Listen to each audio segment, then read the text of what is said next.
अभी तक सवाल उठ रहा था कि आखिरकार ऐसा क्या है कि परवेश वर्मा दिल्ली के मुख्यमंत्री बन सकते थे। कई सारे फैक्टर उनके साथ काम कर रहे थे, लेकिन पिछले 10 बरस से जो सत्ता में बैठे हैं वो जानते हैं कि 240 सीटें आने के बाद उनका जो पूरा का पूरा प्रपंच है वो छिपने वाला नहीं है। शायद यही वजह है कि परवेश वर्मा को चाहकर भी मुख्यमंत्री नहीं बनाया, वो भी तब जब रेखा गुप्ता के एक बयान से दिल्ली में भूचाल आ रखा है। जो कल तक बीजेपी बीजेपी मोदी मोदी शाह शाह रेखा गुप्ता जिंदाबाद के नारे लगाते थे, वो खुद परवेश वर्मा के मुख्यमंत्री बनाए जाने को लेकर लगातार दबाव डाल रहे थे। फिर भी मोदी शाह ने यह फैसला नहीं लिया, क्योंकि वो जानते थे आज नहीं तो कल पोल खुलने वाली है और वही पोल खुलने जा रही है। खबर यह तलक आई है कि एक बार फिर से नई दिल्ली सीट पर चुनाव का ऐलान कर दिया जाए, फैसला ले लिया जाए, घोषणा कर दी जाए तो बड़ी बात नहीं है। जी हां, यह बहुत बड़ी खबर है और सबसे बड़ी खबर यह कि यह तगड़ा झटका भारतीय जनता पार्टी के लिए है। नमस्कार, मैं हूं प्रज्वल गौतम और आप देख रहे हैं टाइम्स एक्सप्रेस। दोस्तों, आपको पता ही है कि दिल्ली का चुनाव किस तरीके से हुआ। मैं महाराष्ट्र के चुनाव को भी जिक्र करता हूं, जहां तो आपको हमने दिखाया ही क्या हो रहा था। हरियाणा के चुनाव के नतीजे बड़े चौंकाने वाले थे। मैं दिल्ली का भी कह रहा हूं कि दिल्ली में जो खेल हुआ वो हर कोई जानता था। सोचिए, एक ऐसी सीट जहां खुल्लम खुल्ला महिलाओं को पैसा बांटा जा रहा हो, एक ऐसी सीट जहां पर हर नियम कायदे कानून को कुचला जा रहा हो, एक ऐसी सीट जहां पर आचार संहिता की धज्जियां उड़ाई जा रही हो, और उसके बावजूद इस देश का चुनाव आयोग चुप्पी की चादर ओढ़कर बैठा रहे। यह मुनासिब है क्या? नहीं। सवाल यह था कि परवेश वर्मा को मुख्यमंत्री क्यों नहीं बनाया। वो पूर्व मुख्यमंत्री के बेटे, उनके पिता यानी साहिब सिंह वर्मा दिल्ली के मुख्यमंत्री रह चुके हैं। उनके बेटे परवेश वर्मा ऐसे व्यक्ति जो मोदी शाह वाली भारतीय जनता पार्टी की गाइडलाइन पर पूरी तरीके से चलते हैं, यानी उसका मापदंड सेट कर रखा है, वैसी ही भाषा शैली, वैसे ही बयान देना। तीसरी सबसे बड़ी बात, उन्होंने नई दिल्ली सीट से चुनाव लड़ा।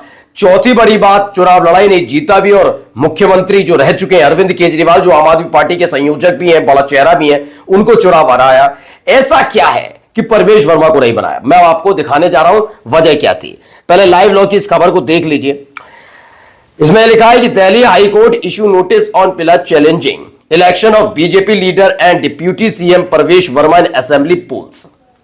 यानी तैयारी चल रही थी कि बिहार विधानसभा चुनाव की तैयारी की जाएगी, कैसे नीतीश कुमार को थोड़ा डराया धमकाया जाएगा, कैसे उन्हें बताया जाएगा तुम्हारी पार्टी खत्म हो जाएगी अगर उछल कूद कर तुम इंडिया गठबंधन में पहुंच गए, बताया जाएगा तेजस्वी के साथ मत जाना, चिराग पासवान पर लगाम लगाई जाएगी। लेकिन अब सारा खेल फिर से दिल्ली पहुंच गया है।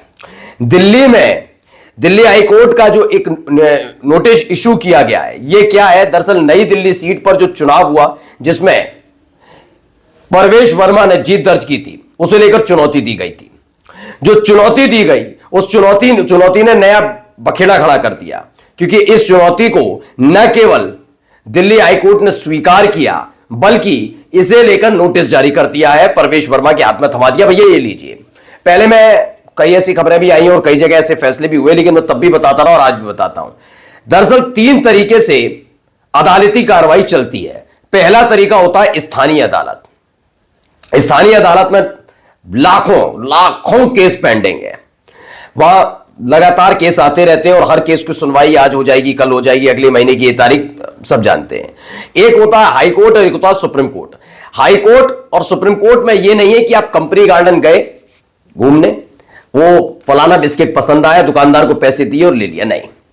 बकायदा हाई कोर्ट में जब आप कोई याचिका डालते हैं, चुनौती देते हैं किसी भी चीज को लेकर, ये तो चुनाव है, चुनाव से इतर भी कहीं जाएंगे, तो पहले उसका पूरे चीजें मापी जाती हैं कि जो आरोप लगाए जा रहे हैं, जो व्यवस्था तय की जा रही है, जो कहा जा रहा है कि ये गलत हुआ है, क्या ये बिल्कुल है, और कोई छोटे मोटे सबूत हैं, बड़े सबूत तो बाद में आएंगे जब सुनवाई होगी, क्या ये वाकई साबित करने की हैसियत में है, क्या ये जो आपत्ति जताई जा रही है, जिस मामले को लेकर हाईकोर्ट में मसला आया है, उस मसले में इतना दम है कि वो सुनवाई योग्य है। यानी कुछ ना कुछ आपको सबूत के तौर पर दिखाना होता है, कोई ना कोई नियम कायदे कानून की धज्जियां उड़ी होती हैं, ये बताना होता है, और उसी के बाद चाहे वो हाई कोर्ट हो या सुप्रीम कोर्ट हो, उस फैसले को, उस जो चुनौती दी गई उसे स्वीकार करते हैं और कहते हैं चलिए हम सुनवाई करने के लिए तैयार है, तब नोटिस जारी होता है। यानी नोटिस जारी हुआ है, कहीं ना कहीं कोई पेच ऐसा फंसा जिसको लेकर हुआ है। चलिए खबर मैं दिखा देता हूं, ये देखिए, नई दिल्ली सीट से प्रवेश वर्मा की जीत को चुनौती, हाईकोर्ट ने जारी किया नोटिस। क्या हुआ था? विधानसभा चुनाव में नई दिल्ली सीट पर 30,088 वोट हासिल करने वाले वर्मा ने अपने निकटतम प्रतिद्वंदी दिल्ली के पूर्व मुख्यमंत्री अरविंद केजरीवाल को 4,089 वोटों के अंतर से हराया था। तकरीबन इसे लेकर भी चलेंगे तो 4100 वोटों से, 41 वोटों से हराया था, 4100 वोटों से, यानी 4100 वोटों से हराया।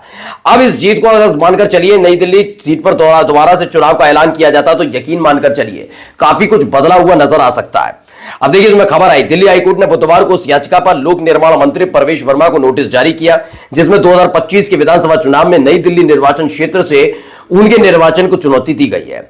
जस्टिस जसमीत सिंह ने नोटिस जारी किया और निर्वाचन आयोग नई दिल्ली से चुनाव लड़ने वाले आम आदमी पार्टी के नेता अरविंद केजरीवाल और कांग्रेस नेता संदीप दीक्षित समेत 23 उम्मीदवारों से जवाब मांगा है कि आप क्या क्या इसमें हुआ, क्या क्या नहीं।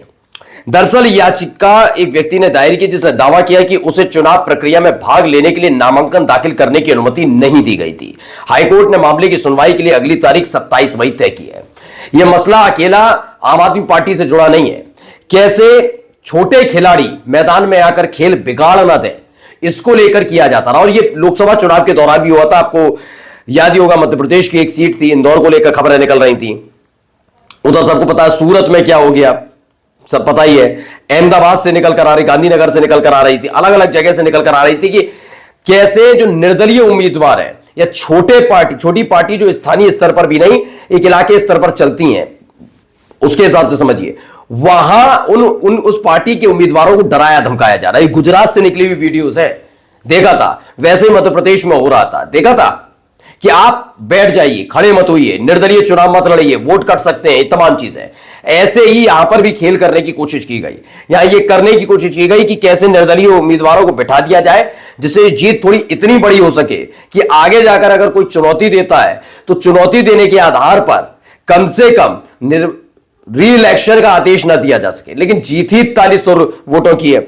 इसमें बताया विश्वनाथ अग्रवाल है याचिकाकर्ता, ने नई दिल्ली निर्वाचन क्षेत्र के चुनाव को अमान्य घोषित करने का अनुरोध किया। उन्होंने चुनाव आयोग से सीट पर नए सिरे से चुनाव कराने का निर्देश देने की मांग भी की। याचिकाकर्ता ने दावा किया कि 17 जनवरी को 3 बजे से पहले सभी आवश्यक दस्तावेजों के साथ निर्वाचन अधिकारी के कार्यालय में उपस्थित होने के बावजूद उन्हें चुनाव में भाग लेने के लिए आवश्यक नामांकन पत्र जमा करने की अनुमति नहीं दी गई। यह अपने आप में एक बड़ा मसला है दोस्तों। और चूंकि नए जो चुनाव आयुक्त आए हैं उसमें थोड़ा सा मुझे अंतर देखने को मिला। वैसे विश्वास काबिल तो अब क्या ही रहे, जब जिस तरह से चुने गए हैं वो। राजीव कुमार के समय में ऐसी याचिकाओं को बहुत हल्के में लिया जाता था। अब जो नए आए हैं उनसे उम्मीद की जा रही है, क्योंकि हाल ही में आपको याद होगा जो वोटर लिस्ट को लेकर बात थी, चुनाव आयोग धमकी दे देता था, ऐसी बात मत करो, वैसी मत करो, हम बुलाएंगे, साबित नहीं कर पाए तो हम कार्रवाई करेंगे। लेकिन यहां ऐसा नहीं है। उन्होंने मान लिया कि हाँ, चुनाव आयोग जो लिस्ट थी, वोटर्स लिस्ट, उसमें धांधली हुई है, एक ही नाम के, एक ही एपिक नंबर के 2-2, 3-3 वोटर्स हैं, वो माना है। तो ऐसे में माना जा रहा है ये गंभीर मसले को लिया जाएगा और आने वाले वक्त में हो सकता है ऐलान किया जाए कि नई दिल्ली सीट पर चुनाव हो। और अगर ऐसा हुआ तो भारतीय जनता पार्टी की जबरदस्त फजीयत होगी। नमस्कार।